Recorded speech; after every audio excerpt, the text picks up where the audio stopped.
Coronavirus crisis. Coronavirus restrictions. Coronavirus numbers. Coronavirus.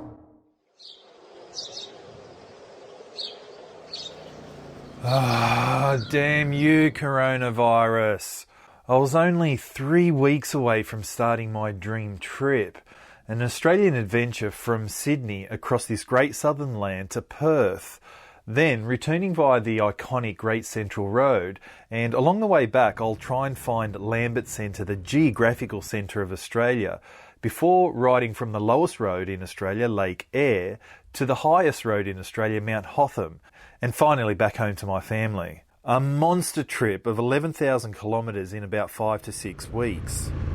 A trip 2 years in the making, and thanks to coronavirus, only 2 months to completely sabotage. Which brings me to this trip. With state borders closed, I can only ride within my home state of New South Wales. So I'll leave behind the bustling city of Sydney, riding through the regional centres of Bathurst, Parkes, Dubbo, and even stay in an underground hotel in White Cliffs before reaching Broken Hill, the gateway to the Outback. So join me and together let's ride to the edge of the Outback. Woo! See you later, Sydney. I'm out of here. And just like that, I'm enjoying the peace and quiet of the Blue Mountains and its spectacular views.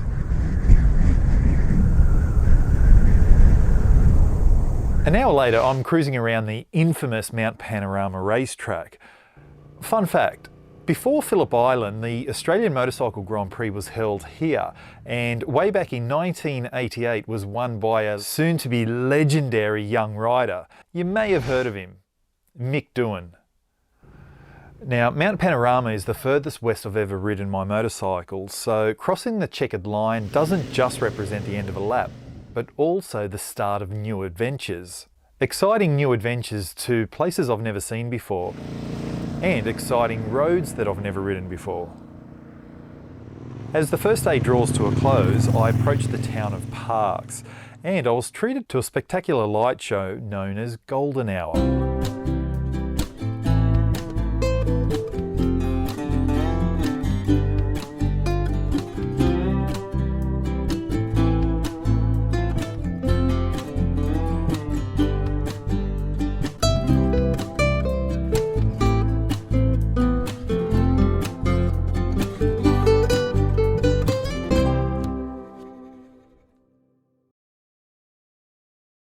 I don't know if you can see that, but Parkes says it is 1 degree. So let's go have a look at the bike. It's probably covered in frost. Jeez, I'm going to freeze my nuts off.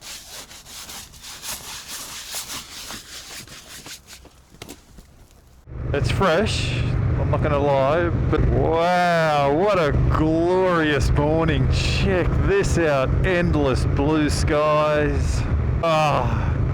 Wouldn't want to be anywhere else but on a motorcycle touring this magnificent country of mine. Continuing west, I find myself deep in the farmlands of central New South Wales, and there isn't anything out of place here. Sheep, cows, tractors, windmills. And then out of nowhere... What the hell is that? What's that doing here? Welcome to the CSIRO radio telescope, better known as the Dish. And not just any dish, but a very special dish. You can see the dish together with the moon because this is the very dish that received footage of man landing on the moon to then broadcast it around the world for everyone to see. Today it operates 24 hours a day, 365 days a year, listening to the universe. And that is a very humbling feeling. An hour and a half away is the regional town of Dubbo, and in particular the Royal Flying Doctor Service visitor experience. Being an aviation geek, I just had to stop, and also so I can show you why I'm supporting them.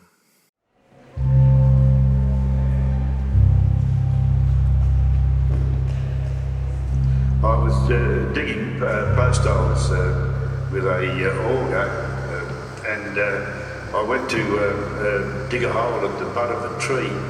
And when I put the auger down, it hit a root and bucked back into an old fence.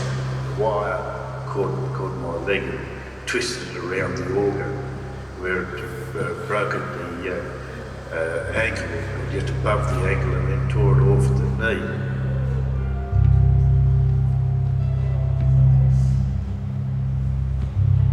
We were heading out to muster cattle.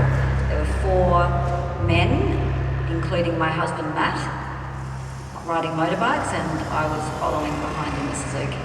Well, he didn't have a helmet on, none of them did, starters, and they were going at quite a fast pace. I saw Lachlan running towards me, waving me down, and he told me that Matt had an accident.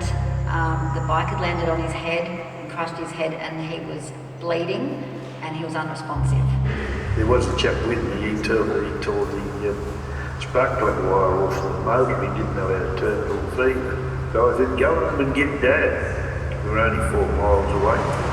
So away he went. By the time I got back to the house, I honestly, I didn't know what to do, and I was panicking, walking through the house. I knew that Lockie had run the flying doctor already and that they were already on their way.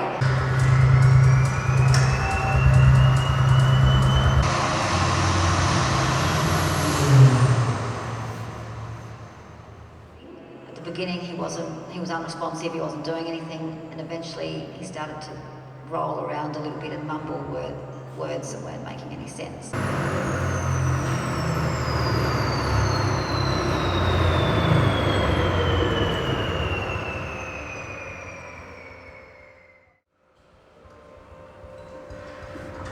We met the plane out on the airstrip. The doctor and nurse got into the ute and we drove 4 kilometres out to where Matt was. They stabilised him at the site. They used a stretcher and lifted him onto the back of the ute, and then they loaded him on the flying doctor plane.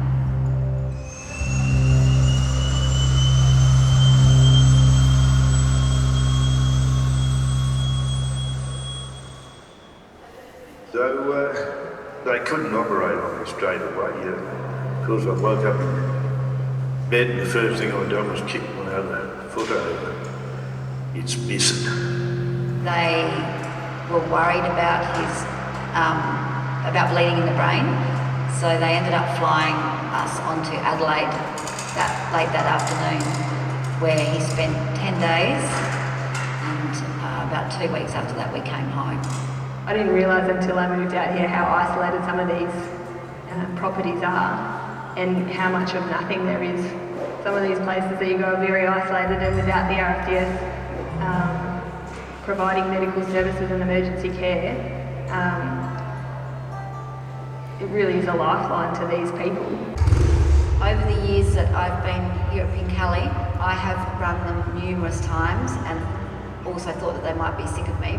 I honestly wouldn't be able to live out here without knowing that in a serious situation, I can call them 24 hours. I think I've had 3 trips down on the flying doctor's plane, just about enough to get the frequent flyers points. So no, the flying doctor is a godsend to the bush. It must have saved many lives, and I'm sort of confident in saving mine.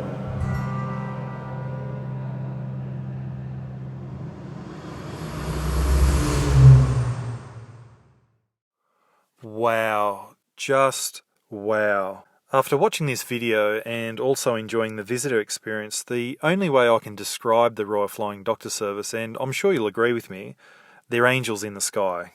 What an incredibly wonderful job that they all do, and a great reminder to just take it easy on a trip just like this. Fun fact, we've all seen one of these, $20, a lobster. The guy on it started up the Royal Flying Doctor Service. Now these guys do a great job, so let's try and put something back towards these guys and just end up buying a shirt, donating some money or something like that, because at the end of the day we all love riding motorbikes around this awesome country, but knock on wood, nothing ever happens, because if it does, we may need these guys for help.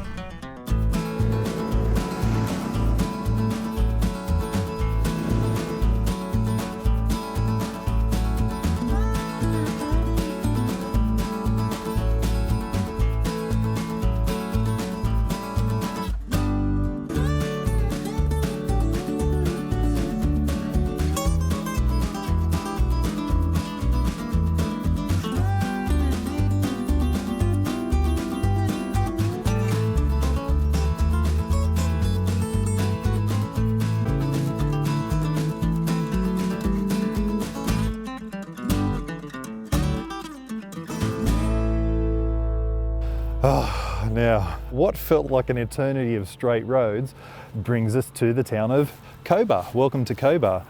Now, as you can see behind me, it's famous for mining. We're going to go down the road here to check out Fort Burke Gold Mine. But one of the interesting things with Cobar is in late October, they've got a festival called the Festival of Miners' Ghosts, which would be pretty cool to go check out.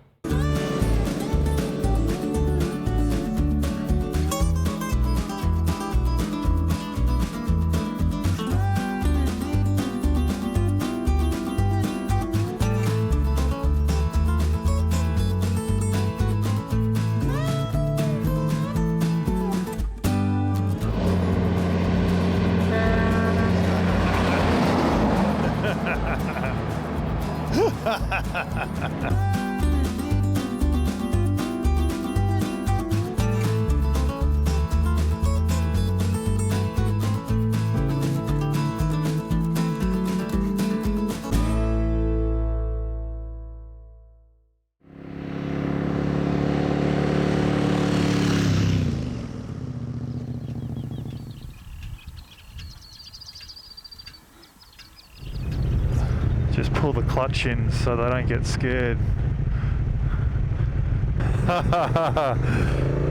Peak hour. Well, that's just it. This is all pastoral land, so you've got to expect that you've got to come across. I mean, there's been enough warning signs to say there's cattle about, but I certainly don't want to be any closer than what that just was. The things you do to get footage, man. That stinks bad, man. Wow. Hope all my viewers there that you're enjoying the footage, because fuck the lengths I go to get it.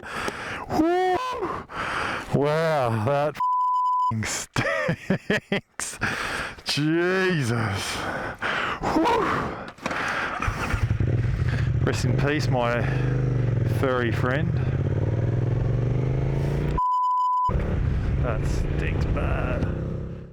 Right, now I'm pretty happy to be at my destination tonight because it was a long day. A lot of Ks, a lot of straight roads. Especially in the afternoon, you're sort of riding in towards the sun, so that sort of takes it out of you as well. And plus you're sort of keeping an alert for animals at this time of the day too. So pretty tiring, pretty exhausting. Wouldn't have it any other way. Here I am at White Cliffs, a little small town in the middle of nowhere, it feels like it.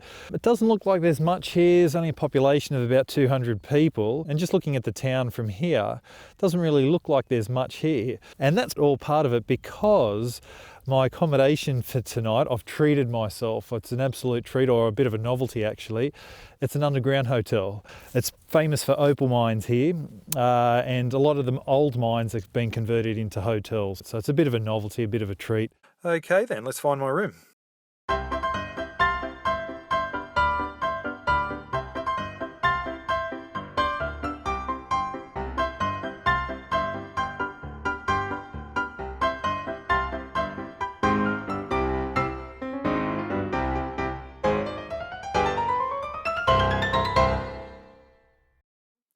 And voila! I do have to say it's really cozy. Sorry about the mess. Actually, no, I'm not. Right, so after a long day on the bike, I'm pretty happy to go to sleep actually. And got to say, it's a bit of a unique place to be going to sleep in. But I reckon I'll have a really good sleep because it's pitch black in here. Good night. Well, a very good morning to you all. I had all the best intentions of getting up to see the sunrise, but it was so dark in there, man. I just slept all the way through, and plus it was pretty tiring yesterday. So I'm pretty refreshed on a glorious, glorious day here. Off to Broken Hill today, so I can't remember how far that is, maybe a few hours or something like that, but it'll be the furthest west I've ever ridden. So unfortunately I can't go any further west because the borders are still closed, which is a bit of a bummer, but it is what it is, and it's not to take away this awesomeness. The weather's magic, the temperature's just right, it's just fantastic. Well, thanks for having me, White Cliffs, and in particular the underground hotel. That was quite a cool experience actually, bit of a treat, bit of a novelty, especially because I stay in some pretty budget locations. When I'm on trips like this, I try and keep costs to a minimum, stay in some cheap pubs, motel type things. But obviously with the wife, we treat ourselves, but we won't tell my wife about that one. She's got a pool and everything. Not that I used it, but anyway. Broken Hill. What do you got for us? Let's go. I say this every single morning. Well, what a glorious, glorious morning it is. Fantastic. I wouldn't want to be anywhere else than on my motorbike right now. Listen to a purr.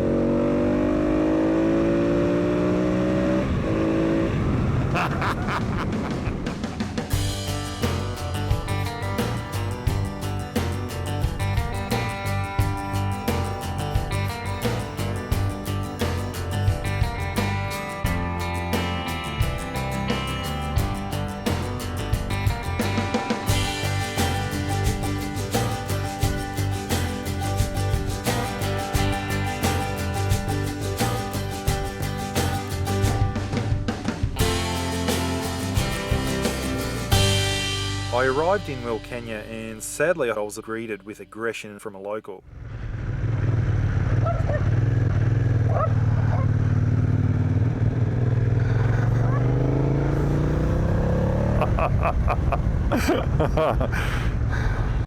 Alright, now I've been trying to get in contact with my wife because I don't know if you can see on my phone there, it says SOS only in that top corner there. So I thought I'd use a phone booth, which I haven't used. I haven't used the phone booth since I was 5 years old, 10 years old. I've still got the card actually. It used to be a card where you put the card in the machine, in the phone, and it'd punch a hole in it. That's how long it's been. Just to give my wife a phone call to say that I'm alright, because I got no reception. The hotel last night had no Wi-Fi and the phone lines were down, so I couldn't even send an email or anything. Now the phone booth here only takes coins or those old phone cards, or a phone card, not credit card, so that's a bit of a pain in the ass. But anyway, what do? I'll try and get to the next phone booth or next town or something and try and let her know that I'm alright.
And just like that, welcome to Broken Hill. I'm absolutely buzzing to be here. Driving in, I was just giggling in my helmet, having a great time on the bike. Now, Broken Hill was founded on mining, hence why we're on the lookout here. It's actually quite a big place. It's a lot bigger than what I thought. I mean, when you compare it to Wilcannia, which was literally just a crossroads in the middle of nowhere, and then you come out here and you look, it's just houses, and it's a literally city out in the middle of the desert.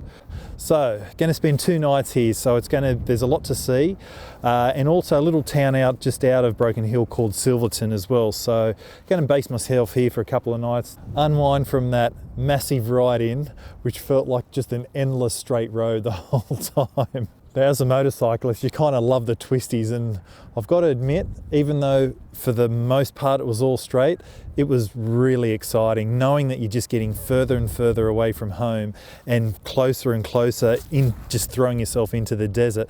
It's a real buzz. Welcome to Broken Hill. Now, I'm glad to get to Broken Hill too, because I can contact my wife to let her know that I'm okay. I think that's got me out of trouble for now. Later that afternoon, I left the city centre, and not even 15 minutes later, I was truly amongst the outback. I made a detour off the main road to see what I could find. However, I didn't get very far. That's a bummer. As much as I'm tempted to try and get through, clearly I won't be doing that, but I wanted to go check it out. Up on the ridgeline there you can see a whole bunch of wind turbines. So they've got the solar farm and now they've got these wind turbines as well, and I wasn't too sure actually if I could get up close to them. I thought I'd give it a shot, but clearly not, so that's that. I rejoined the main road and made my way to Silverton, but only for a quick photo stop before pushing on and riding to the edge of the outback, where the asphalt ends and the dirt begins. It was incredibly exciting reaching this point of the trip.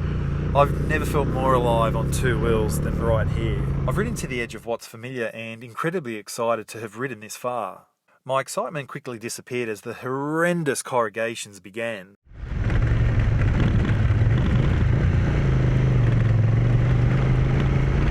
I mean, these corrugations are so big they cast shadows, for crying out loud. I pushed on in search of a magic spot for sunset. However, the corrugations were getting worse. The outback was speaking to me and I was hearing her loud and clear. Turn around and get off this road. I accepted defeat and turned back. I didn't find my secluded spot for sunset. However, what I did find were massive bull dust potholes. Man, these bull dust holes, I've never seen them before. They're quite easy to spot because you can see the shadows being cast inside the hole there, but if you have a look at it, it's just a gaping hole with just talcum powder. It's really deceiving. Look at that. Look how soft it is. I'm falling straight in it. That is so bad. Geez, if you hit one of those during the day, you won't be able to spot them. When the sun's right above you and no shadow, you go straight into them. Lights out, baby. Wow. Dangerous stuff. Oh, fuck, I felt that. Jesus. Look, just get to the smooth bit. Oh. Oh no, it's just as bad. When does this stop? For fuck's sake.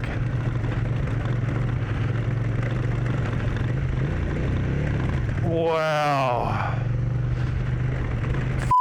Hell, man, that is some seriously up corrugations. Whew. Note to self, don't go on a corrugated road unless you really have to. Oh! Smooth asphalt.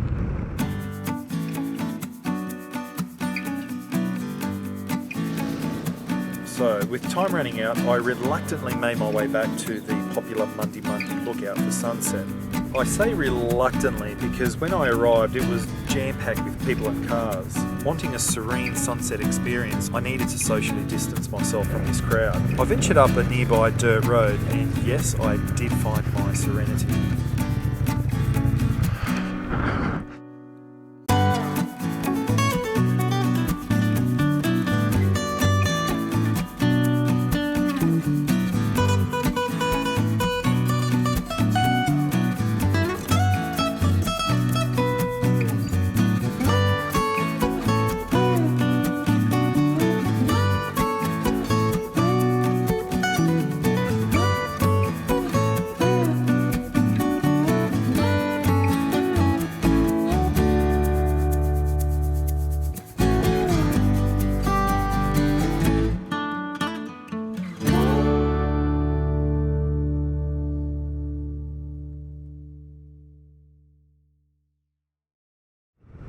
And a very good morning to you all, ladies and gents. Now, I say this every departure morning, but what a glorious day to be out on the motorbike. The sun's out, the colours of the Outback are shining bright.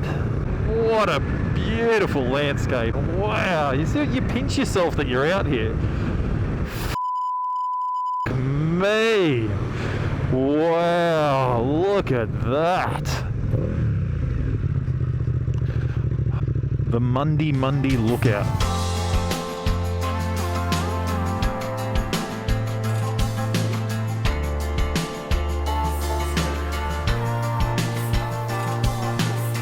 Arriving at Mundi Lookout, which is perched on top of the barrier ranges, I can look over the vastness of the outback before me and be humbled by its magnitude. Just how vast is it? Well, if I could fly this drone non-stop directly ahead, I'd land in a place called Exmouth on the other side of the country, a distance of 3,000 kilometres over this vastness of nothing. Riding a motorcycle out here, you can easily admire its beauty, be in awe of its simplicity, and completely terrified that it can swallow you up and never be seen again. Actually, I've got an idea. How's about we go check that out over that direction.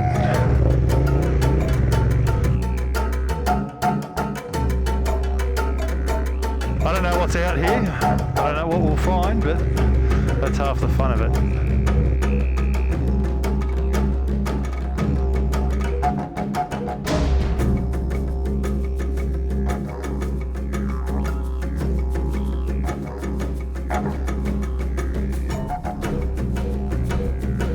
Be careful, some of these rocks have got sharp edges. I've only got road tyres on, I haven't got off-road knobbies.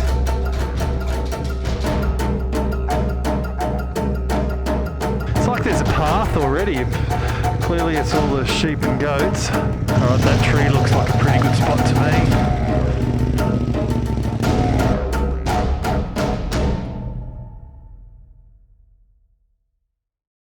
me. This'll do me fine.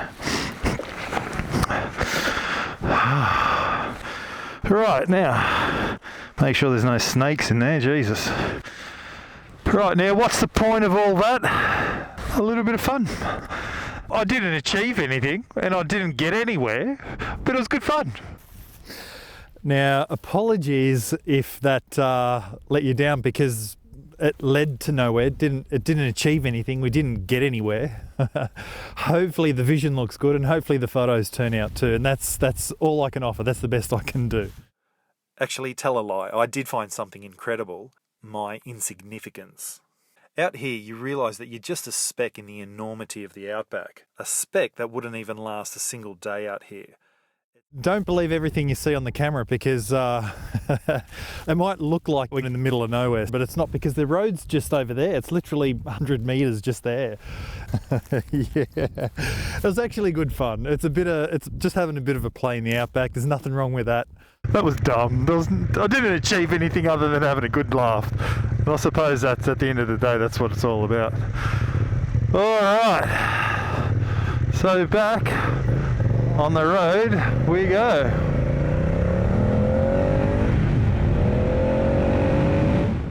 Time to say thank you and goodbye to the Outback until next time. It's time to return to the bustling metropolis that is Silverton. Now, when I say bustling metropolis, I mean a wee town of only 40 people, and in particular the iconic Silverton Hotel for a beer and a burger. First up, time for an obligatory photo. And now to check out this awesome pub. Oh, how good's this? All sorts of bits and bobs and weird and wonderful paraphernalia.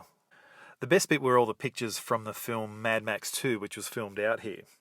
Cold beer and great burgers. The perfect way to pass time here in the Outback. So I thought I'd have a bit of an easy afternoon and get out of the bike gear. You can see I'm in normal jeans at the moment with regular walking shoes. Just have a bit of a wander around. Have a bit of a sticky beak in town, see what it's all about. There are plenty of beautiful old buildings, all of which I'm guessing are heritage listed. Now, one thing that's pretty funny and totally appropriate, the streets are named after minerals that I'm guessing are mined here. Oxide Street, Cobalt Street, uranium, chloride, argent, silica, crystal, sulfide, and bromide street. Well played, Broken Hill. Well played. Before I knew it, I was leaving this magic part of the world. With the state border still closed, I've ridden as far as I can go. And today, I'm riding back home. I didn't expect to see this sign out here, and it was more than welcome, even though it was only a few corners in less than a minute.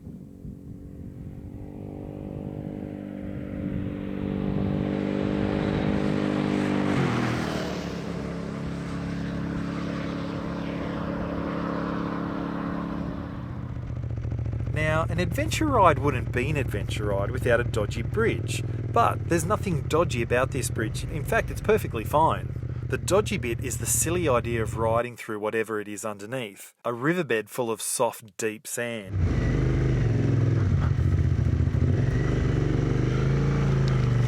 Within seconds of starting, I realised this is a really dumb idea. Alright, this ain't going to be pretty. Hopefully I don't drop it.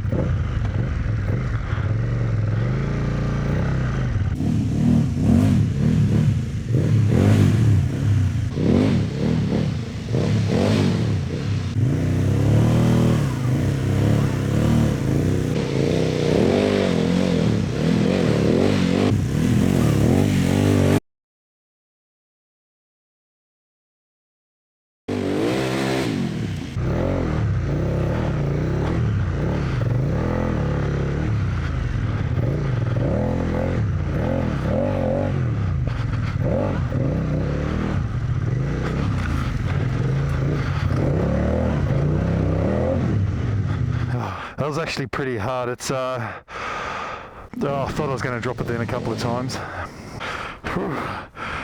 Thank goodness I didn't. Good to know that once I do the bigger trip, just to avoid sandy spots, that was full on. That was pretty hard. I was really struggling to keep that up in a couple of bits, but good fun too. Whew. Thank you, Dry Riverbed, and thank you. I'm going to call this the Bridge of Broken Dreams. It shattered my dreams of riding a motorbike in soft sand and stuff. Well, this particular motorbike anyway. Onward and upward. The next stop was a town called Menindee, and its biggest attraction is Menindee Lake. I was pretty excited because I was told with the recent rainfall it was pretty full. Well, clearly that wasn't the case. Although as silly as it sounds, a vast dry lake is still an impressive sight. Whilst Menindee Lake was dry, in stark contrast the nearby lakes were chockers. Again, also an impressive sight to see so much water out here in the dry outback. Now, leaving Menindee was incredibly exciting. I was starting the longest stretch of dirt road I've ever ridden. With the asphalt fading in my mirrors behind me, ahead of me was 200 kilometres of sand, dirt, dust and bumps into the unknown. There was a lot of water to begin with and a great reminder to be extra careful, especially on road tyres. And even the dry sections had their own dangers. Okay, so the shoulders are actually super soft, it's just sand. But once you get to the centre of the road here, it's actually pretty rock hard. Look at that, that's like concrete. An annoyance out here is the dust from passing cars. Although I'm happy to say that most other road users were polite enough to slow down, giving me lots of room, and a friendly wave. Then of course were the bumps. I cannot wait to get back on sealed roads.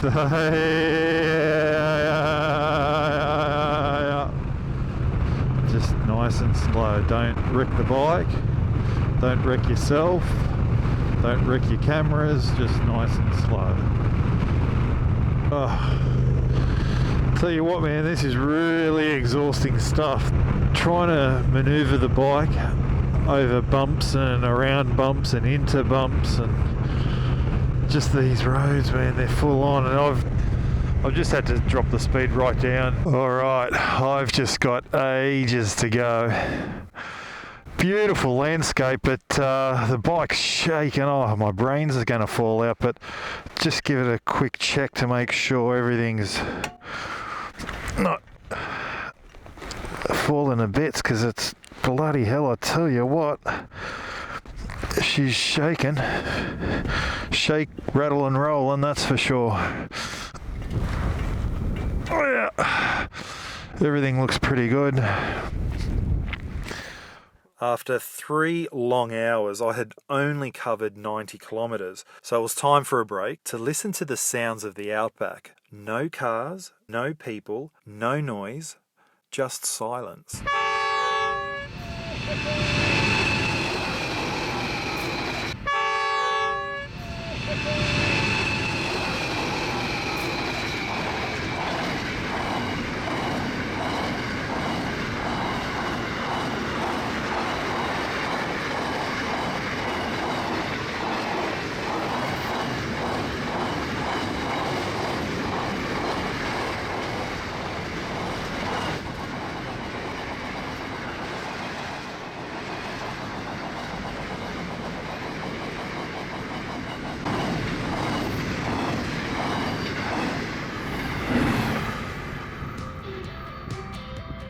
That was f***ing awesome. What were the chances of that? I'll just have a bit of a sticky beak, and then I'll look off in the distance up there and I'll say, is that, there's a train coming. A f***ing monster of a train.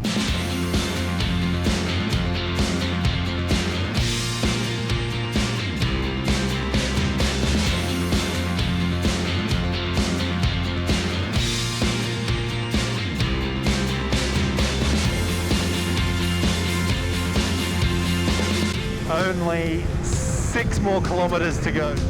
Surely I'm going to get to asphalt anytime soon. Please, give me some asphalt. Oh, I've got to be close, man.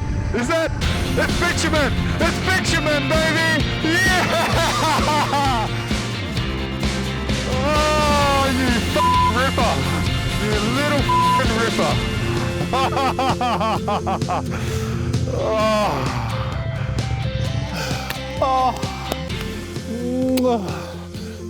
Oh, I love you. I'm sorry I've never appreciated you so much in my life. And look how beautiful it is. Oh,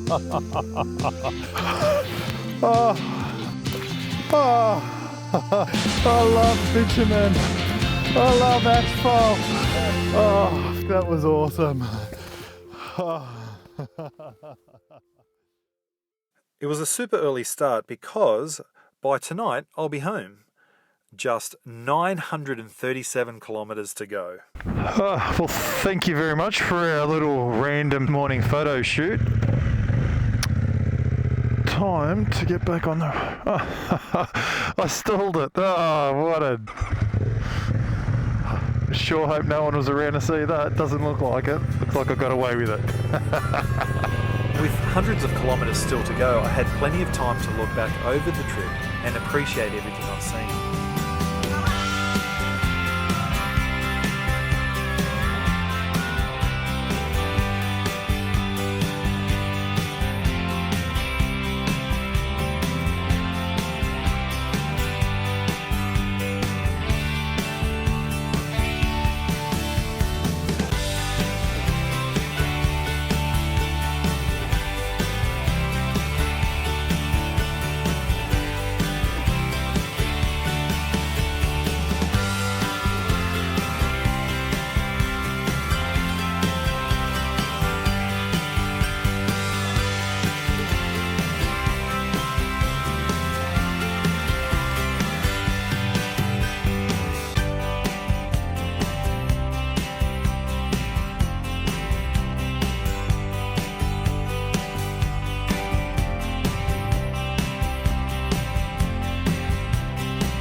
Hello, donkey. What the f*** is a donkey supposed to be doing out here?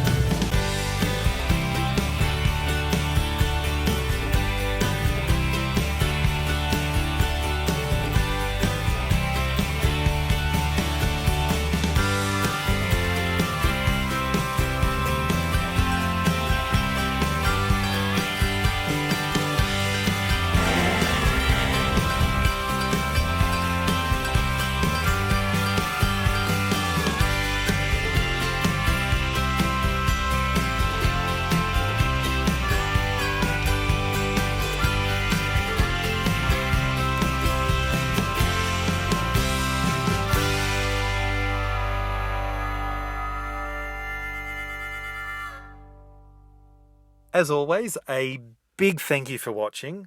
Please like, comment, share, or better still, subscribe to join me on the next trip. See you then.